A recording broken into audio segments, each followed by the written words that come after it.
Hello all, here I am back for the mini live challenge. I've started it again.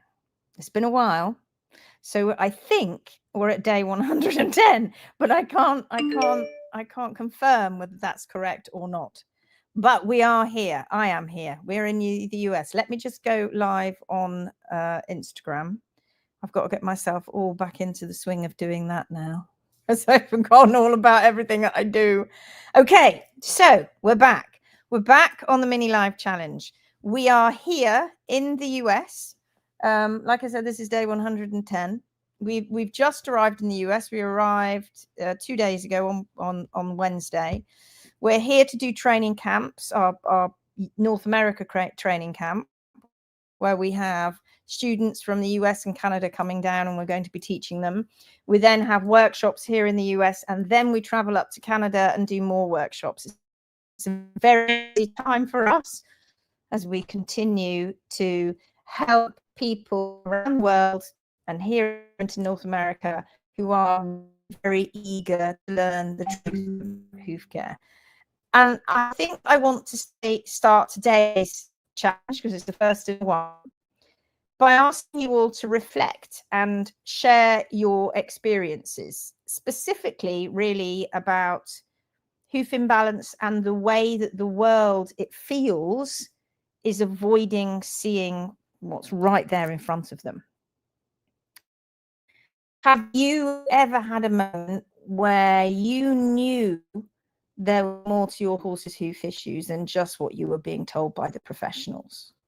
Have you ever felt like this industry was avoiding the real truth about hoof imbalance caused by human hand? And they're constantly looking for the weakness inside the horse, the weakness inside the horse's systems, and never looking at the one variable that is indeed variable. So take a moment and think about that. And I'd like you to share those thoughts in the comments. You're coming in from Facebook, you're on Instagram, you're on YouTube. I'd love to hear what you've encountered already on your journey. This topic is quite heavy for a first one, for not having one for a while, but it is important. And I see, and the reason I wanted to start with this today is because there's a lot of it about at the moment. I think as we as HM ramp up the education of owners and how owners are now starting to see the truth about hoof care, I think that the rest of the equine world, who are so steeped in the traditional beliefs that hoof care really isn't the problem is the weakness of the horse and the bloodstream and the systemic issues, I think that they ramp that up as we ramp our narrative up as well. But the difference is that we are now building the biggest data set I think the world has probably ever seen with regards to hoof care. That's because we have a big school now. We have 80 plus students and pros who are feeding into our data set. We've been collecting data for a long time. We collect data now on the training camps. We're doing things that are better practice. We have better practice. And instead of just seeing it with our eyes, we're now making sure that that's being reflected in the data. And this just shows how much the equine world has failed and how far they've come away from the natural foot. If we don't properly address the real reason that horses are suffering, e.g. the hoof imbalance, we will just continue to dig ourselves into a deeper and deeper hole. And it doesn't matter how many peer-reviewed papers that they do on laminitis, how many horses that they overdose with oligofructose, etc. It doesn't matter how many times they do that, they will never find the ultimate treatment or the ultimate answer. And will always continue to have this very, very high failure rate. And why is that? Because the industry has been looking in the wrong place. They've been focusing on that systemic issue, on that bloodstream, when the true cause of the hoof imbalance was actually in the hoof capsule. The true cause of P3 rotation, the true cause of separation was really in that hoof capsule, caused by incorrect hoof care. and humans. So that's what we're going to talk about today. Okay, I am here. Can you see it's very green outside? We're in Cold Spring. We are in a lovely lodge. Here's Gary. Look, if I spin it around. Hello. He's working. We're working hard. Tim's gone off for a walk. Ash is just getting herself ready. And I thought I'd give you a quick mini live challenge, the first in a long time. And then we'll start building this up again as we go through this trip. And we'll talk to people on the trip, we'll talk to people on the workshops, talk to owners, we'll do all of those things, and we'll share, just like we did with Down Under, we'll share it all with you. So first, let's go and have a look, because some of you have been coming in and saying hello. So we've got Bonnie. Hello, spending my day packing and loving on my herd. The hardest part of traveling is not seeing them every day. I know all about that. I know all about that. We do know all about that. We feel that very keenly, that we miss our horses too, but we are very, and animals and dogs and cats, etc. And pig, I've got pig, and family. It's all worth it in the end, and they're well looked after, as I'm sure yours will be too, Bonnie. And we'll see you very soon. It's only a few days. Monday. Bethan's here. Hello, friend. Hello to you too. It's good to see you. We're back. We're keeping on. Suzanne Scheid's here with her pink marigold hand. Got pink on today, look. Camilla's here. Hi there, Camilla. Anne's here from Comox, BC in Canada. Therese is here. Hi, Therese. Mindy's here. Welcome. Margita's here. Hello. Nina's here. Bethan says Daniel is a huge denial. Daniel. I read that as Daniel is a huge problem. Just not Daniel is a huge problem. Daniel's not a huge problem. Denial is a huge problem. Daniel's been working very hard doing his maze. It's denial that is a huge problem. You're right. Jenny Ackerston, hey. Tara's here. Howdy. Anne says, how do they not need posture in horses? How do they not think? How do people who are body experts, how can they do what they do and not know the full details of what's going on with the hoof and not spotting the tiniest of imbalances? Because what we're talking about here isn't we show you a lot of very serious, obvious cases where the heels are super high and the toes have been chopped off, but you don't have to go that far to imbalance a hoof capsules. Hoof capsules can look quite normal on the outside until you start critically analyzing them and critically assessing what has been going on right there and then on that trim and the trims before that. So yes, how can they not notice? Margita says, I had a hoof orthopedic for 8 years and my pony's hooves got worse and worse. She was using esoteric ideology, but I only found out that years later and fired her. My ponies both had underrun hooves. And underrun, I have a YouTube video about that, don't I, where I talk about underrun, where people think a low heel is an underrun heel. It's not. Running under means that it is going under the foot. Because the foot grows in that direction, the direction that the horn tubules grow on. So of course, when the foot grows, it's always going to grow in that direction. Nothing drags it forward. The toe doesn't drag it forward. We've heard those comments before. Or the heels drag the toe, or the toe drags the heels, or the heels drag this, That's not what's happening. The hoof just grows in that direction because of the direction of the horn tubules. And that direction can change depending on the imbalance that is put onto that foot. But like I've said many times, many times, Mother Nature is not random. It's just scale that's different. Anne says casual chopping, toes from the top. And you know something, that's a good point, because it is this casual laissez-faire, doesn't really matter. The little things I do aren't going to make the big difference. It's not true. Even the tiny things that you do to imbalance a hoof are going to make a big difference to the horse. 4 of them. And imagine when you do that to all 4 in different levels, because your attitude is a little bit too casual. You've done the same thing, this muscle memory that we're trying to change, trying to get not to get so bogged down with my new time, I suppose. That's our job. To really understand that difference is a little difference. Good. I'm sorry if I break a little bit, but the internet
Sorry, told you, internet connection's rubbish. I'm sorry if I'm also a bit Daleki. Your connection is choppy.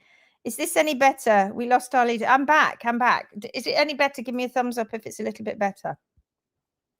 I'll check it. I'll check it. My end. Gary's going to check it. Okay, right. Let's get into what we were talking about. Let's talk about the hoof imbalance and those little changes. All right. So let me just get. Oh yeah, Anne's giving me a thumbs up, so that's okay. That's very, very good. Gary's just whizzing off to see if he can check. Hang on a second. Let's just get this sorted before we. Oh, everything's happening here. No, come back.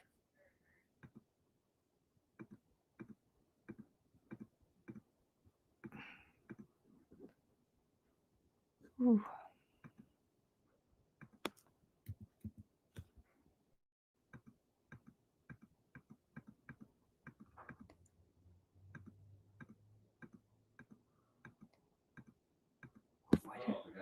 Yeah, I don't know where we are.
Back.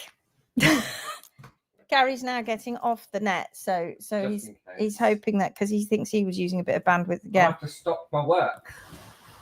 Well, think of you, see, I'm going to have to stop work and go and have a drink now. Okay, so let's get on to it. So what is the industry's focus? What is the problem? Why has the focus always, or recently, or well, always, that we're highlighting, why has it gone to always looking at that systemic view, the systemic causes for the hoof problems, because they're conflating when things happen. They conflate when we see an overweight pony and it starts to go poorly, it can't walk, and all of us instantly back in the day used to think that was all down to the diet and the management. We know that diet is a problem. We do. Horses should not be getting overweight. Horses need to move more. Horses must not have metabolic disorders. But we've always blamed the hoof care or the hoof problems on that. Even though we've had a lot of peer-reviewed papers now that cannot prove that that's the case. Why? Because they're starting their research when the journey began for that horse a long time ago. It didn't start where they started their research. And that's a very short-sighted thing to think, that when they started the research, these researchers, and they took their horses from the meat man or wherever they were going, the slaughterhouse, that's where the journey begins on understanding laminitis. That is not where the journey begins. The journey begins when that horse is born, and the numerous hoof care professionals that horse goes through, and the different people that horse goes through, the different surfaces that horse lives on, and the different management. Those are all the things that brought that horse and brought the word laminitis to our doorstep. Insulin resistance, metabolic disorders, all of them have been blamed because we didn't look back there. We only started here. They've been blamed for P3 rotation, those hoof imbalances, and so many other issues. We can see it, right? We can see the heels going up. We can see the toe being chopped off. And now we're starting to build this fantastic, massive database. We can start to see patterns. We can start to see numbers. And it tells us that Mother Nature was never random. But what no one is willing to look at is that actual cause, the hoof care itself, looking outside of the bloodstream. They don't. They look at the bloodstream, not the foot. That the equine industry has been so focused on the bloodstream issues and those internal factors, when the reality always was that the hoof imbalance was leading to P3 rotation, starting with those poor trimming practices, incorrect angles, and mismanagement of the hoof capsule. Ignoring the physical manipulation of the foot. When we trim these hooves incorrectly, I say humans, and the heels are raised above the natural parameters, the toe pillar is removed continually, all striving for aesthetics, using excuses such as lever forces, breakover, the uprighting, you name it, there's 101 excuses, and ignoring the natural hoof mechanics. We can see feet, and they're sent to us often, where the owner thinks the foot looks fine, but the horse is incredibly unsound. It's very footy, it's suffering. We look at the foot and immediately we can see there are issues. So one of the first things we do is we ask people to go and x-ray. And when they do that, and then you see the rotation inside, immediately they go, oh my God. And then we explain to them how the hoof got there. And it's likely that the hoof had been there before. Do you remember when people say, my horse has had laminitic bouts, acute bouts? That's because hoof care changes constantly, because the hoof capsule is growing constantly. It's a massive variable that's ignored. There is I cannot tell you how high the failure rate is of conventional treatments. So many professionals, they don't know where to go with it. So all they can do is rely on these outdated hoof care practices, which don't account, of course, for the natural parameters of the hoof. This is what's leading to this high failure rate. And I tell you, it's high. People might tell you it's not. It is. It is very, very high. They do not succeed in rehabilitating these horses. A horse that is for a few months to a year or a couple of years shorn up in shoes and rockers and clogs, etc., before it's put to sleep is not a success. We are now osteonecrosis, terrible osteonecrosis is not a success. We are now seeing the consequences of this, and the results and the data are very, very, very clear. These treatments do not work, and they've started here when the story began months, years ago. So what is the data showing us? As we collect more and more data and we feed it into this database that nobody has ever been able to gather before, we are starting to paint a very clear picture of just how bad the current state of hoof care is. It shows that hoof imbalance is far more prevalent than I think I ever thought, than Gary ever thought we thought. For us too, right? It's the same. We have to look within ourselves and go, do you know something? As we go back and we look at the images of the photos of the horses that we trimmed back in the day, not the maintenance ones, they were fairly simple because obviously we were following the hard sole plane, but the ones that were the tricky ones, the ones that came to us with horrible issues to start with that had been going on for a long time. I didn't look inside the hoof back then. I didn't look at the x-rays. I didn't look at the osteonecrosis. I truly believed what I was being told, that, oh, we've just got one of these horses here. We've got to get them off this, that. And I'd stick them on tracks and we'd be really careful about the diet, and still they would have problems because I was a fail. I didn't understand, as so many don't, and I was failing to address the real cause. What we now know and what we've learned is that horses with hoof imbalances, they're not suffering from systemic issues alone. Some of them don't even have anything wrong with them other than the stress that is pounding on their systems, because battering their systems because of the constant chronic pain in their feet, which goes up and down, as indeed does the hoof care.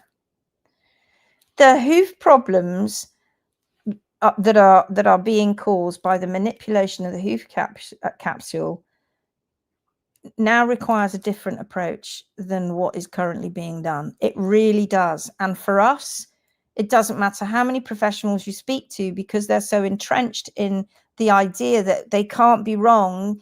Years of research going nowhere, years of peer-reviewed research and taxpayers' money can't be wrong. Then they're going to stick with it, even though they see the failures, even though horses are being put to sleep everywhere for it. Because the bigger picture is actually quite confronting to even think about. How the hell do we get every hoof care professional and every professional on board to really understand hoof balance and the slight imbalances and the knock-on effect of issues to feedback when you start removing parts of the foot and leaving parts of the foot? For example, we've observed horses with severe P3 rotation, as you no doubt have, and we've seen it in the Phoenix group, and we see it all the time, being treated with shoes, with wedges, other temporary solutions, clogs, rockers, resections, all sorts of things, digging, really going at the hoof to try and tame the hoof, make the hoof do what they want it to do. Yet the underlying imbalance that happened before that animal turns up to the clinic, the laminitis clinic, the vet when he turned up to see the horse, that was never corrected. In fact, it's perpetuated, because the problem that they think is the diet wasn't the diet. It was always the incorrect trimming that caused the hoof to deteriorate. What we're looking at now and what we're proving with our real long-term rehabs have shown us that proper hoof care, and it's tricky sometimes with these difficult feet, but proper hoof care in line with natural hoof mechanics is really the only way to truly fix P3 rotation, separation, tearing, and bring these horses back to soundness, some of which will never be sound again because they have had so much damage, some of which really are suffering so badly that the suffering needs to end. some of which are being put to sleep when they could be easily rehabbed. It's a mess, a massive mess. And now we have the proof fully.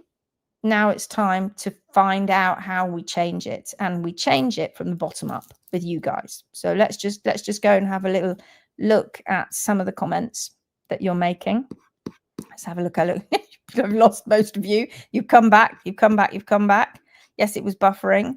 Hi, Lindsay. Hi, Lindsay, says Lisa. It's good to see you. Who else have we got? It's fine now, says Foxy. Suki is here. Hello. It's buffering, she says. Gone again. I'm back again. Money. It's always money, says Foxy. People do make a lot of money. You see, if you've invested a long time in creating a shoe or creating an appliance that you want to believe will work, then you're going to fully back that, aren't you? You're going to really put everything behind that and get people doing your method.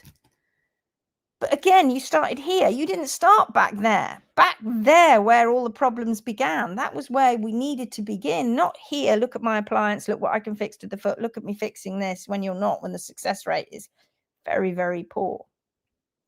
That's what we needed to be looking at. Lydia's here. Hi. Foxy says, because the more causes, the more rubbish they can guilt people into buying. Well, there you go. Susie Pemberton's here. Ali's here. Anne says, yes, outdated owners are forced to lead the experts. And you will. And you will. Monica's here. Hello. Georgina's here. Georgie, hello, darling. Karen's here. Hi. Foxy says, they are clueless and there needs to be a huge change. I'm not letting anyone do mine again. I mean, the current farrier is on board with the barefoot, but I will take over. I think you do it one by one. I really think if you explain it to a vet, they have to think about it. If not, they aren't scientists. And the trouble is, how long can a vet take? How long can they truly come and spend time learning this? On our Germany clinic that we did not that long ago, we had a vet who is quite high up in his department in welfare. That's what he does, not just horses. He deals with all animals, and he spent the entire weekend with us. And he trimmed, he listened to us talking, he had big conversations with us. It was a really productive weekend for him. And he stood there at the bottom of the mountain with me looking up going, well, we got a long way to go before we can make these changes. But gradually, bit by bit, people will come on board. But it is hard. Stella's here. Hello all. Much better timing for you, I think. Catherine's here. Good morning. Packing for my flight to Bowie. Ooh, can't wait to see you. Jeanette's here. Hi, a bit late. No problem. Linda says, hi, it's Linda from Coventry. Missed some of this. My farrier wants to keep the heels down, pedal bone horizontal, and approx 2 millimeters from the sole. It's not what he wants, it's what the horse needs, but it does sound like he's thinking in the right direction. Jeanette says, fighting tradition is always hard, but enlightened people will change the thinking. Absolutely. Foxy says, took me all of the first time I heard you speak about it to understand. Right. So how are we ever going to get a situation where a vet turns up, you try and explain it to him, or a hoof care professional tries to explain it to him, and they're like, a ticking clock here. I've got to get back. I've got more horses I've got to see. It's all very nice. Thank you very much. Give you a bit of lip service. You know, well, if it's all going well, you carry on and disappear. Or worse, I don't like what you're doing. I don't like the look of the toes. It's completely against everything I understand or believe. I think you should stop this. This is a welfare case, but the horse is much better. The horse is much sounder than it was before. I don't care. I don't like the look of it. Stop, stop, stop. It's very confronting. Ulrika's here from Belgium. Oh, you were in Belgium today. So it's very, very confronting what we're doing. And so you can't learn this stuff in 5 minutes. You can't. You absolutely can't. So what is the tough truth? Well, we're all facing it.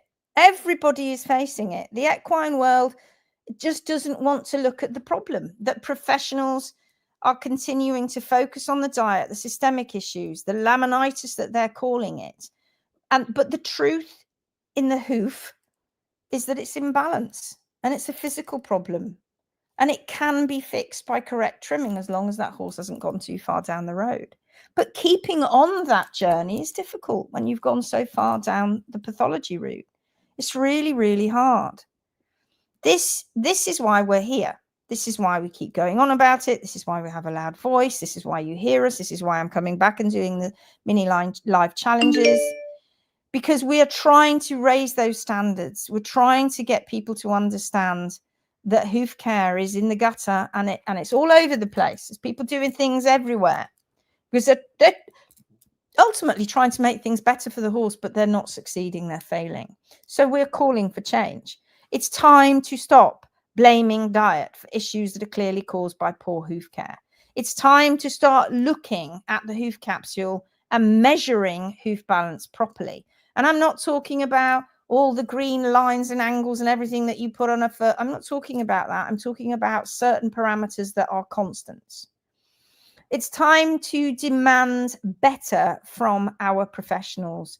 But you know what? You can demand it, but if they don't know it and they clearly have never done it and they've never been taught it, when we're banging our heads against a brick wall, aren't we? So it's you that has to change this. Our professionals are meant to be there to help our horses because we didn't know, or you, me too. I was an owner too, remember, back in the day.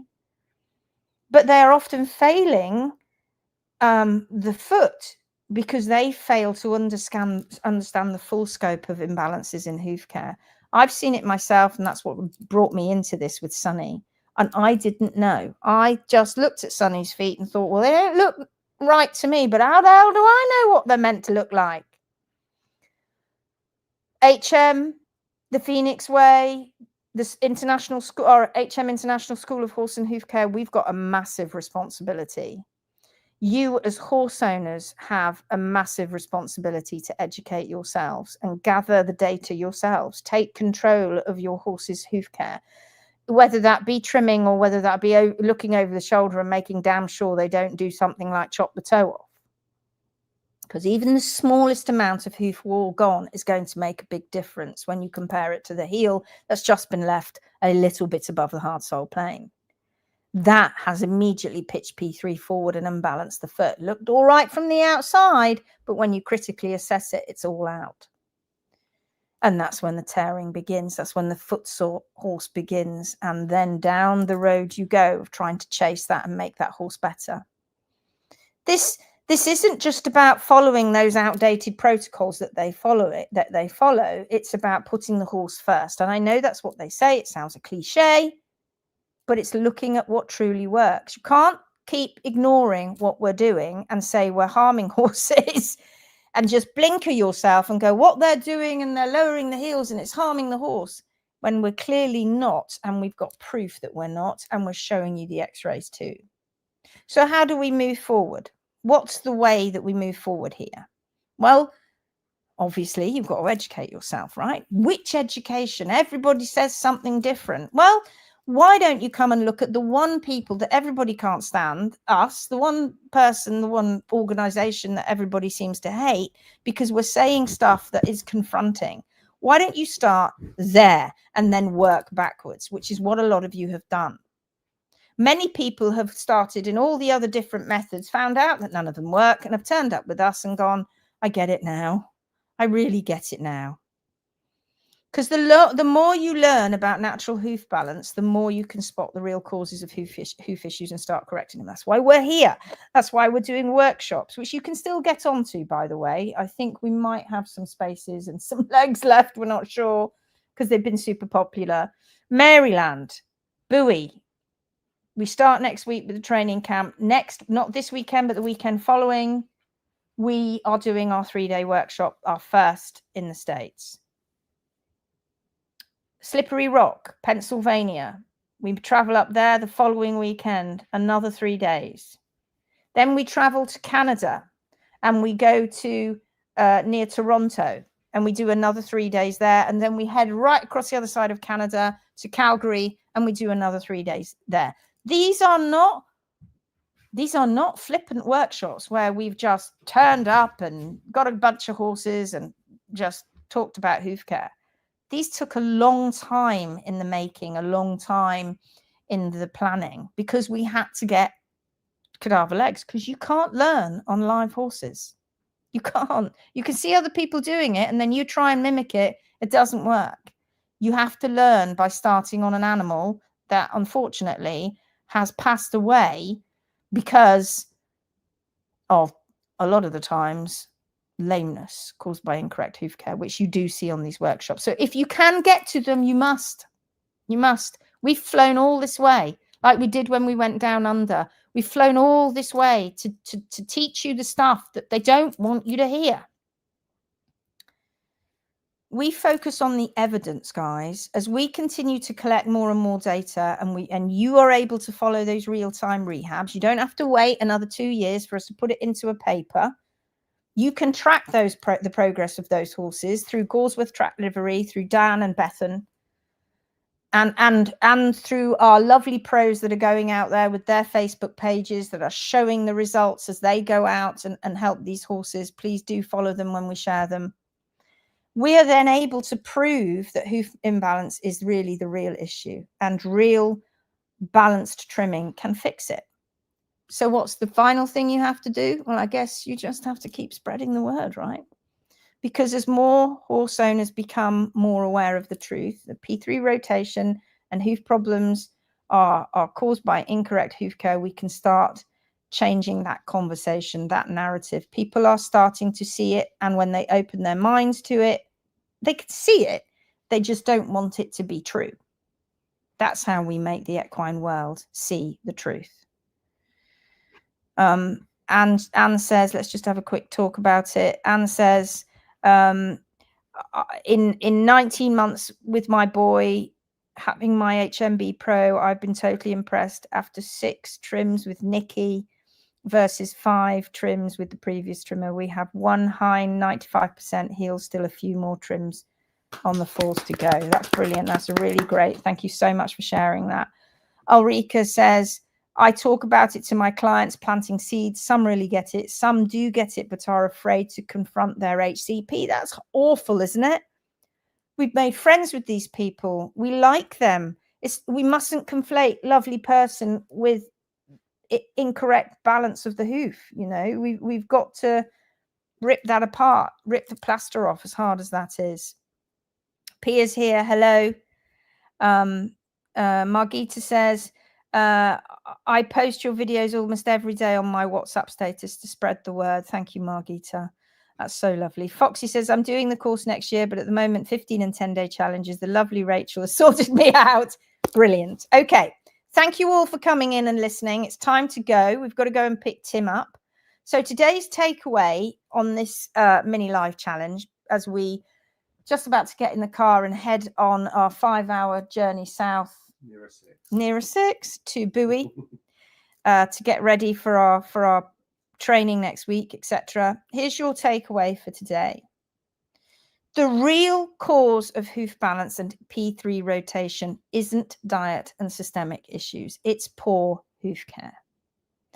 By correcting those trimming practices, we can reverse the damage.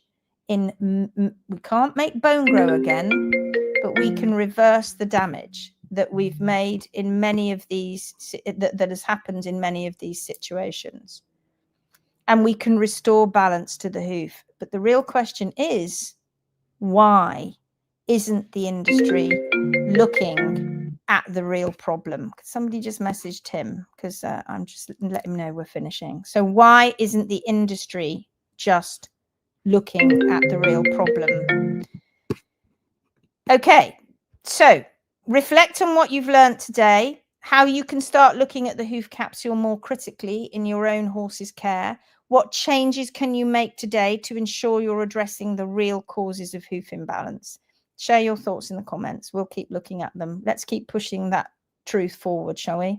Thank you for joining. Thank you for joining on Facebook, YouTube, and Instagram. Let's keep pushing these mini live challenges forward. We're going to carry on with it. Let's continue to raise the standards of hoof care by focusing on the facts, the real evidence, and proper hoof balance, not just what people's ideas are or memories. Let's get real facts, because we can make a change, and together we'll create a better future for the horses everywhere. So I'll see you tomorrow. Keep going. You're doing amazing things. I love you all. Take care. Bye-bye. Bye. Bye from Gary too.